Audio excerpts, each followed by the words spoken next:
All right, so good morning and good afternoon and good evening to all of you. No? So we'll discuss today one of the siguro pinaka importante, no? The most important, particularly in terms of your cost accounting. No? So it is what you call the process costing system. No? So we'll discuss the two formulas or the two methods. No? First is about the average method, and the next one is all about your average method. All right, so we'll discuss today, more on the process costing system. All right, so let me share my screen. No? So this is my screen, no, for this. No? So again, we'll discuss more about the process costing system. No? But before that, no, so I will explain to you, no, what do you mean of process costing system? All right. So ano ba class ang ibig sabihin ng process costing system? So first thing is all about to discuss the process costing system. All right. So what do you mean here of process costing system? Ito class is that you record, no? You record the cost. Okay? Please take note. You record the cost, particularly it is based on tinatawag nating work done. Okay? Meaning to say, in the process costing system, no? When you uh, record or when you compute, no, for the cost, it is based on cost per time period. We consider here yung tinatawag nating time period. Kaya nga, if you notice, there would be what you call percentage work done. Okay. So, in terms of the percentage work done, no, in the process costing system, very important here to compute for your equivalent. All right. So, you have your equivalent units of production. Okay. Hindi mawawala, no, in the process costing system yung tinatawag nating EUP. It is your equivalent units of production. Okay. Later, now we'll discuss to you how to compute for this. But before that, ano ba pagkakaiba ng ating job order costing system, all right, versus our process costing system? Okay. Di ba class, as discussed last time, no? When you say about job order costing, we record it based on cost per batch, all right? And it is also computed as cost per job. Okay. Again, also in the process costing system, ito naman ay we record it as cost per time period. Okay? Meaning to say, as discussed a while ago, time period here, we compute for the percentage work done. That's why here, may tinatawag din tayong equivalent units of production. Later now, I will discuss to you ano bang ibig sabihin ng equivalent units of production. That's the work done. Okay. What else? In the job order costing system, we are using your job cost sheet. Okay. So ano nga to class? The job cost sheet, no? We record here our actual direct materials. We record here our actual direct labor. We record here yung tinatawag nating applied manufacturing overhead. Okay. Ano naman class yung tinatawag nating applied manufacturing overhead? Meaning to say, the overhead here is based on estimated amount. Okay. How about naman in terms of the process costing system? What we record here is the production cost schedule. Okay. Mamaya, no? We'll discuss to you, no? What are the steps in terms of the production cost schedule. Mamaya na lang muna, no? Okay. Ano pa? So again, the job order costing system, we compute for the cost per batch and the cost per job. And also we record it through our job cost sheet, which is we record our actual direct materials, we record our actual direct labor, and also we record our applied manufacturing overhead. In the process costing system, we record it cost per completed product based on the time period. Okay? And it is based on the percentage work done or the equivalent units of production. And also, kung ito class ay job cost sheet na naman ay tinatawag nating production cost schedule. Okay. What are the steps in terms of production cost schedule? First is we compute first for our physical unit flow. Mamaya, we'll discuss to you. Ano bang computations ng physical unit flow or units flow?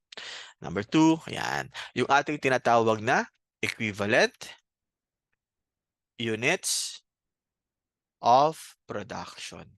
Okay? Yan Okay. And number 3 class, no? When you say about process costing, we also have to compute for your cost per unit. Okay? So under the production cost schedule, number 1, we prepare for our physical unit flow, then followed by the equivalent units of production. And number 3, we compute for our cost per unit. That's your materials and your conversion cost. Ano nga class yung conversion cost? That's your direct labor and your manufacturing overhead. And number 4, yung ating tinatawag na cost reconciliation report. Okay. Yan. Yan yung ating steps no in terms of our production cost schedule and also with our job cost. Mamaya no after this no our discussion is about to prepare your production cost schedule. Okay. Ano pa class no? If you notice in your job order costing system, okay? If you notice in the job order costing system versus our process, okay? Costing system, if you notice, no? All right? Ito class, if you notice, your direct materials, your direct labor, and your manufacturing overhead, yan ay magiging work in process, then eventually magiging finished goods, and eventually will become part of our cost of goods sold. Para yan class upuan, no? May mga tayo ay may wood, may metals, may pako as part of your factory overhead. Then work in process, bungi-bungi pa, no? Okay? Meaning to say partially completed product and eventually finished goods. And you have now your table, okay? Which is your finished product na. Then eventually will become part of our cost of goods sold. Okay. Ano naman yung process costing system? Same lang naman yung class. You have your direct materials, direct labor, and your manufacturing overhead. Kaya lang, ito ay may work in process, Department A. Okay? After the work in process Department A, mayroon pa tayong tinatawag na work in process Department B. Lahat ng cost dito ay ibibigay sa work in process Department B. Okay? And eventually, the work in process Department B, yan yung mapupunta sa ating finished goods. And eventually, will become part of our cost of goods sold. Okay. What do you mean of this class?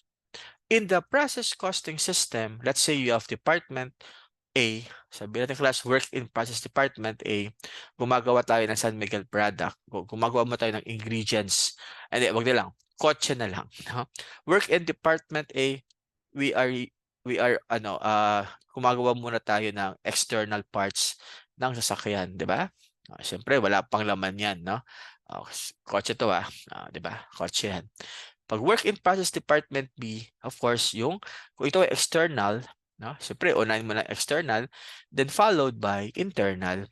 And eventually, pagtapos na yan class, we have now car, no? Okay. Kotse. And eventually, will become part of the finished goods and eventually will become part of our cost of goods sold. Yan ang pagkakaiba ng job order costing system wherein you have only one work in process. In process costing, you have two or more work in process. Okay. So that's the thing, no? Particularly for our process costing system. Ano pa? Okay, sige. So, very important also sa ating process costing system, no? yung tinatawag nating production cost schedule. Okay? Yung ating tinatawag na production cost schedule. So under the production cost schedule, dalawa yan, class. We have our weighted average method and we have our first in, first out method. Okay. Sige, I will begin first with our weighted average method. Ito yung pinakamadali. You weight all your average method or weighted average. How do we do that? No?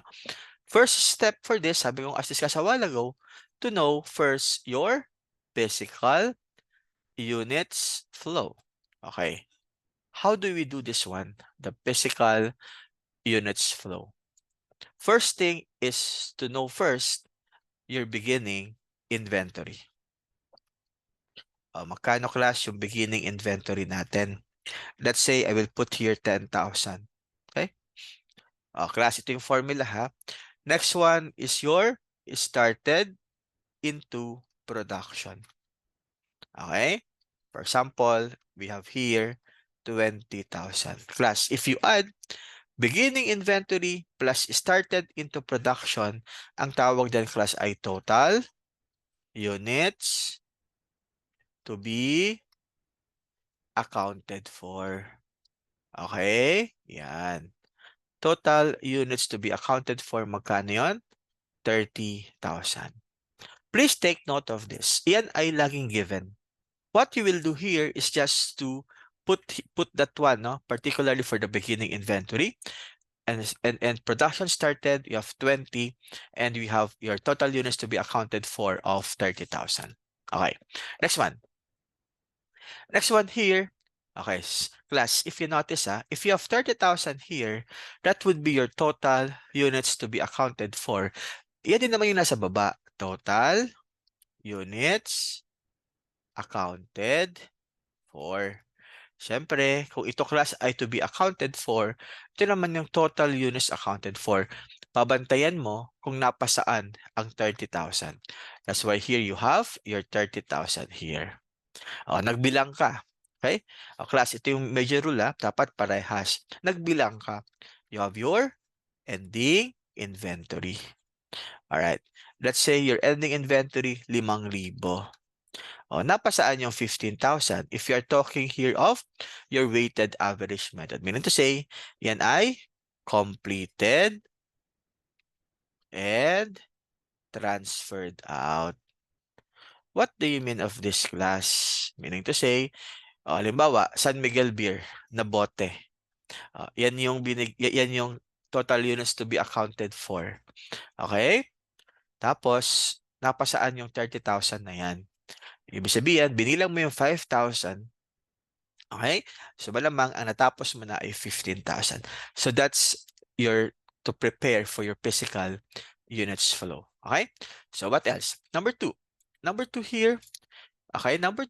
Step number 2 here is to have your equivalent units of production. Okay.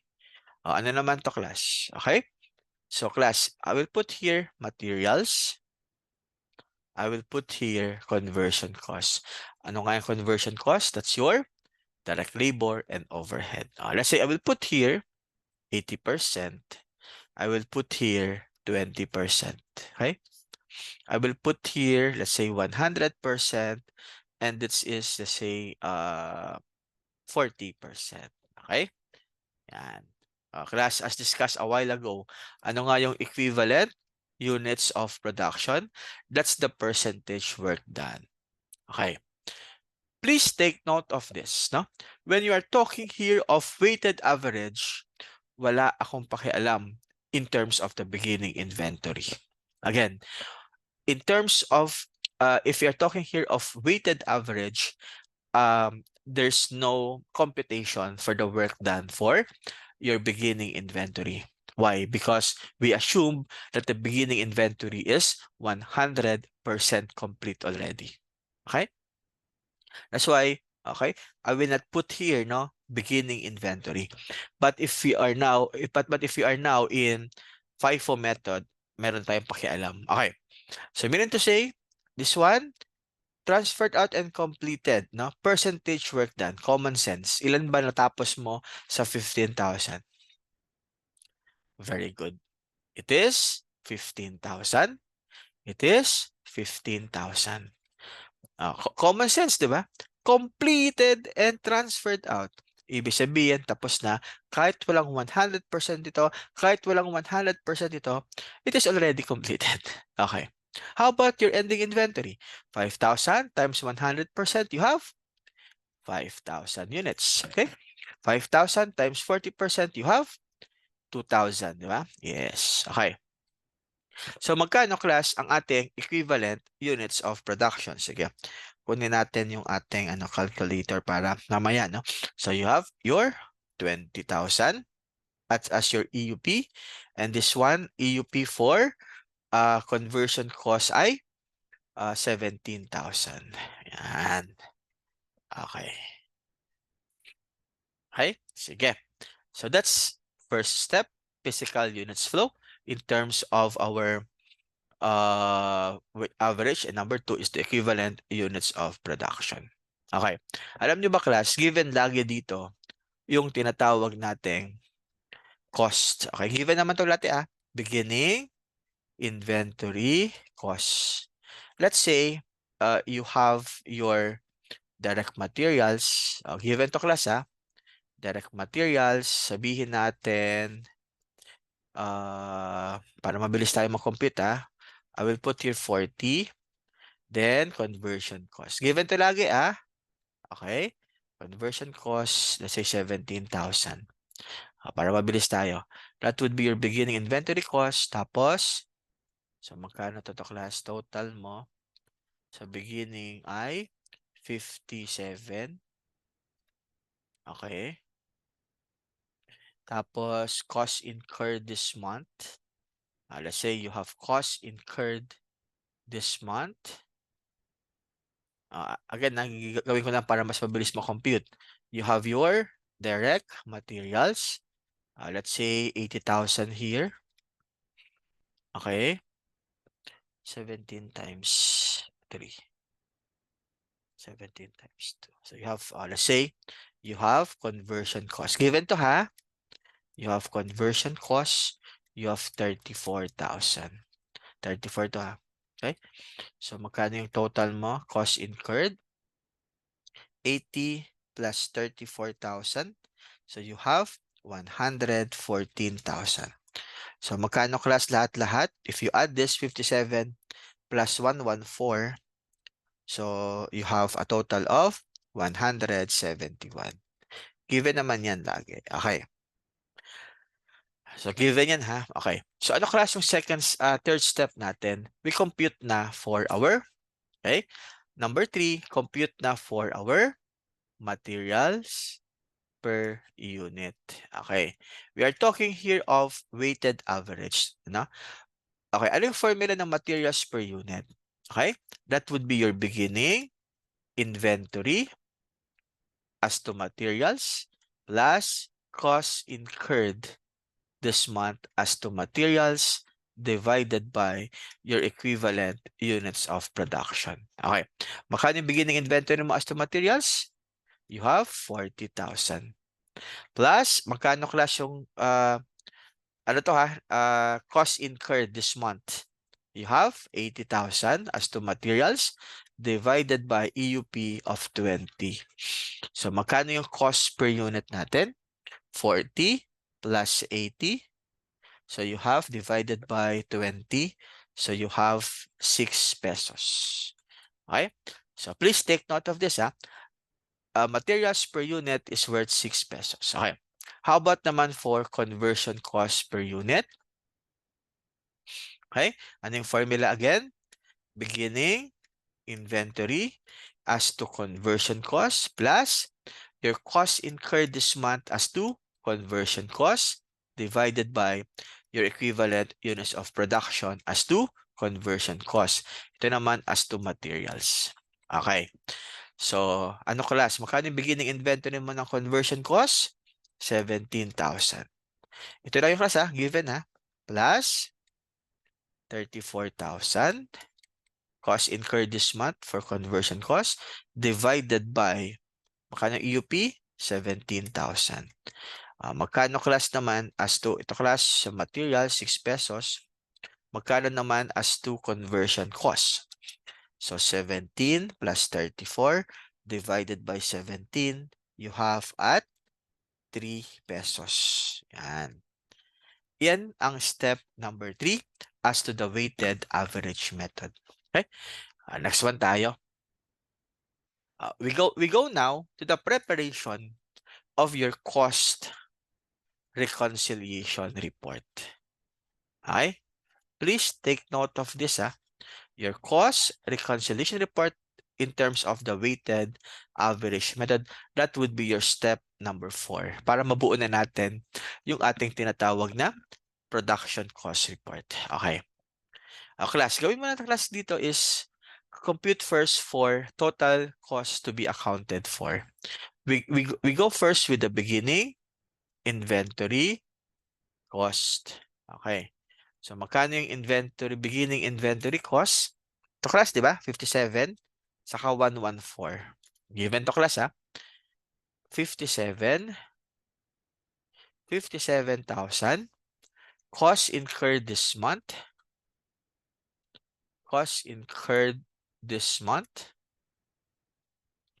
is you have magkano yan? Sorry, I forgot. 114.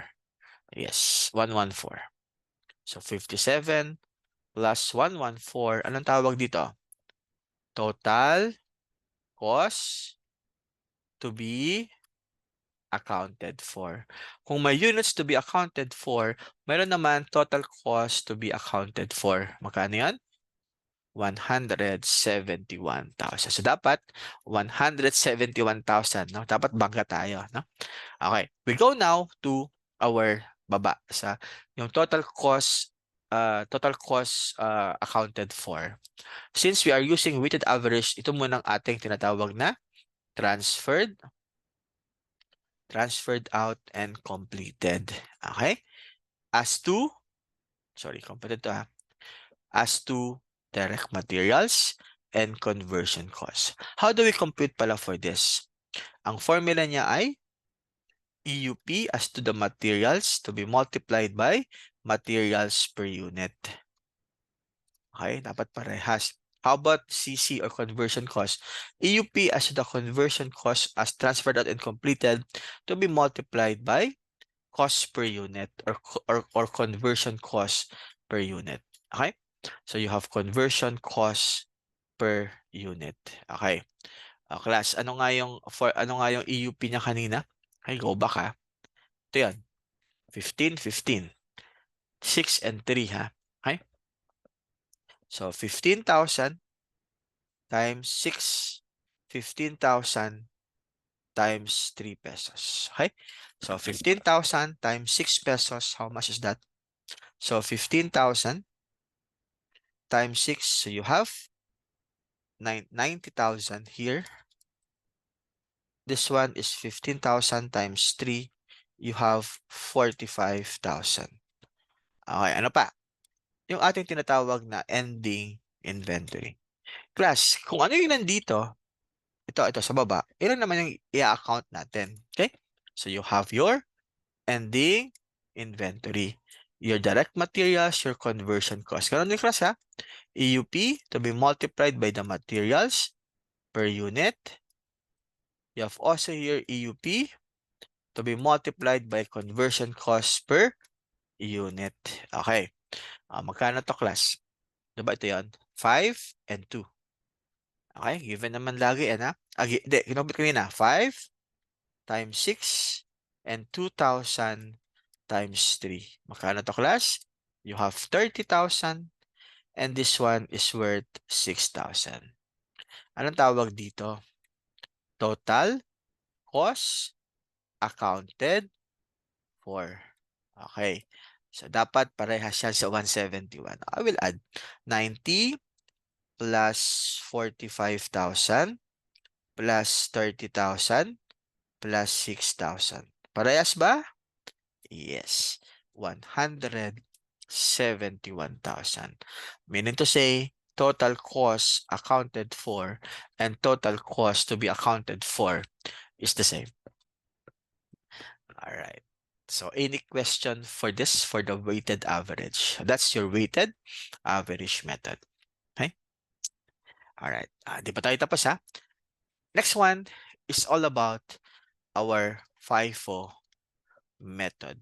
Okay? Kanina is more on average. Ito naman ay FIFO method. Okay, same information. Ano yung number one? Physical units flow. Okay? Same information tayo, no? Ano nga yung formula again? Beginning inventory is started into production. Okay, same information. Sige, ano nga ito class? Sorry. Balikan natin. 10 and 20. Okay, so you have 10,000 here and you have 20,000. 30,000 total units to be accounted for to TAF. Okay. Sa baba naman, sabi ko kanina, same lang yan. Dapat total units accounted for. Magkano yan? 30,000. If I remember right, this is your ending inventory. I think 5,000 yun. Okay? Yan. Class, ito ang kaibahan niya sa FIFO method. Ano yung kaibahan niya sa FIFO method? Kasama na yung beginning inventory. Yan ang kaibahan ha. Just copy 10,000. Ito yun. Okay? Ibig sabihin, beginning inventory mo ay 10, ending inventory mo ay 5. Ano yung completed and transferred out? 30 minus 10 is 20 minus 5, you have 15,000. Yan ang kaibahan class ng ating FIFO and weighted average. If you notice, 10 plus 15 is 25. Di ba kanina class, if you notice, ito yung 25. Sorry. Sorry, mali. 10 and 15, no? So 30,000. All right, so you have 10 plus 15 is you have 25,000. All right. So meaning to say class, no? Nako, may mali pala ako kanina. Pero pa tayo nagparehas? So 15, it should be 25, no? Okay? So you have your 25,000, okay?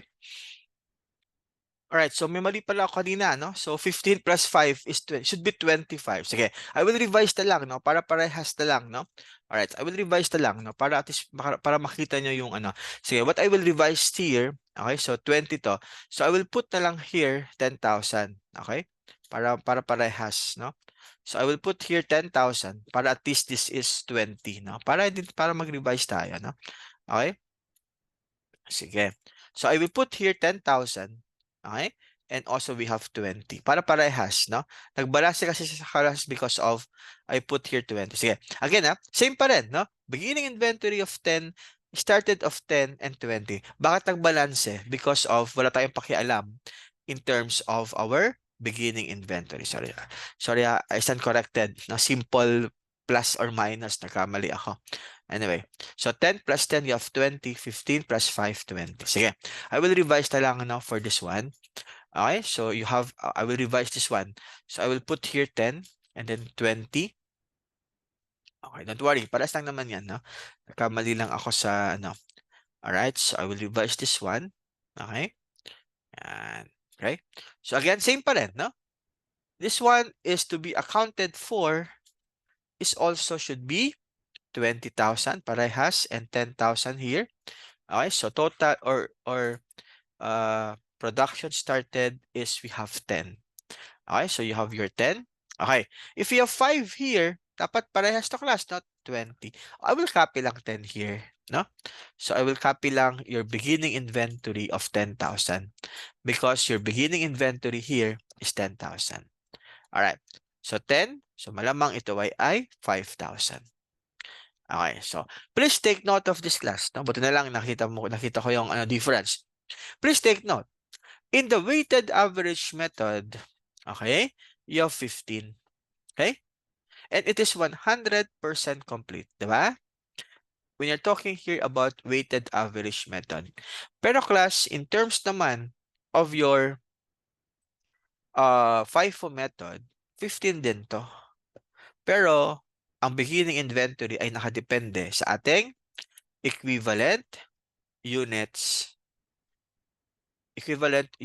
of production. Yan. So, nakadepende yan sa ating equivalent units of production. In the average method, it is 100% complete. Sige, we go back to this one, no? Okay? So, ito ay 80 and 20, 140. 80-20, di ba? Ito ay as to materials, as to conversion cost, 80% daw to. Ito ay 20%, ito ay 100% and 40 ba to? Yes, you have 40%. Again, I stand corrected, no? Mali lang yung plus ko lang. Pero same lang naman. Parehas nagbangga naman tayo, no? Anyway, so ito ay, we are now talking here of beginning inventory.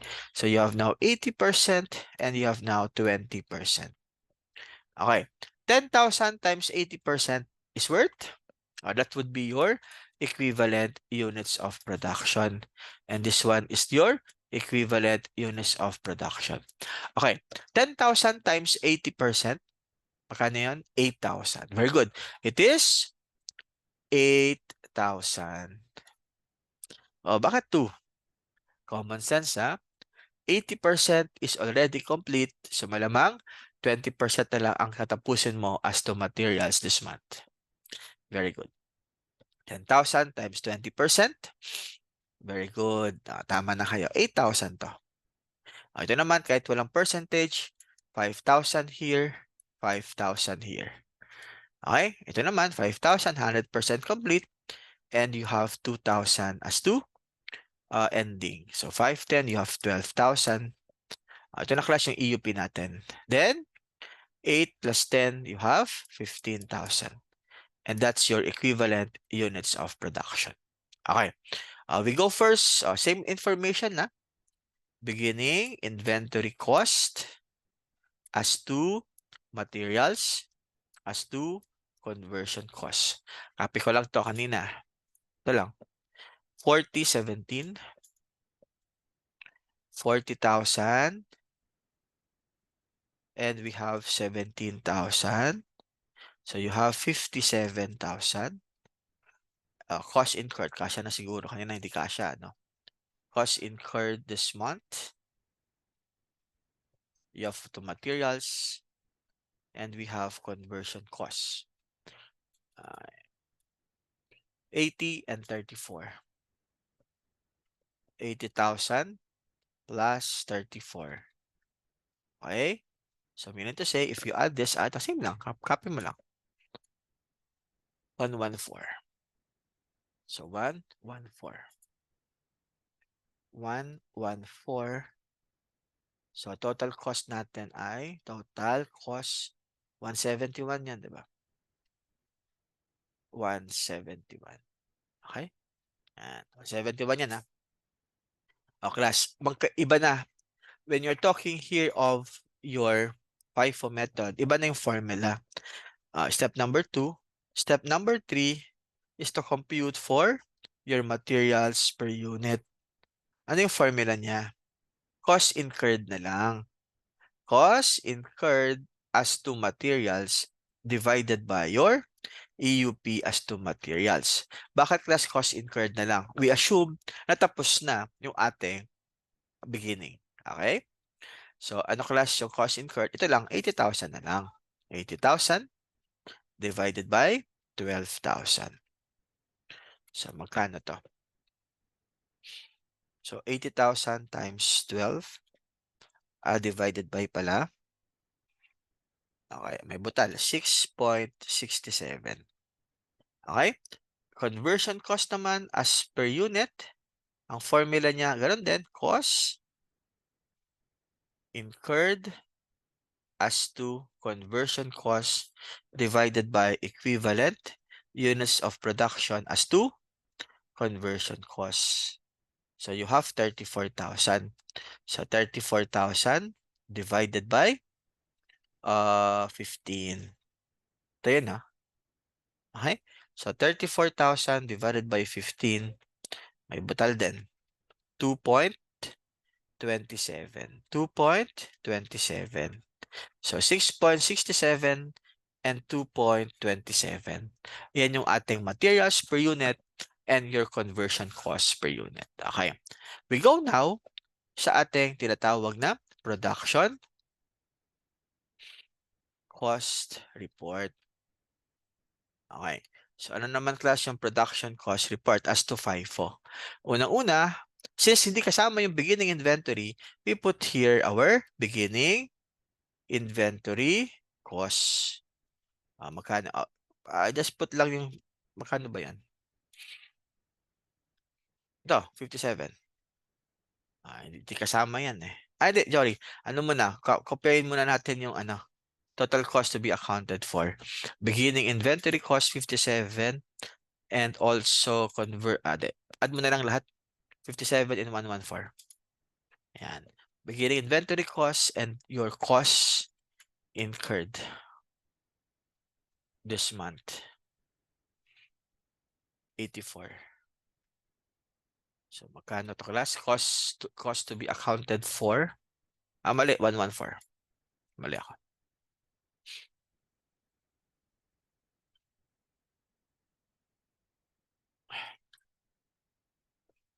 114. And total cost to be accounted for.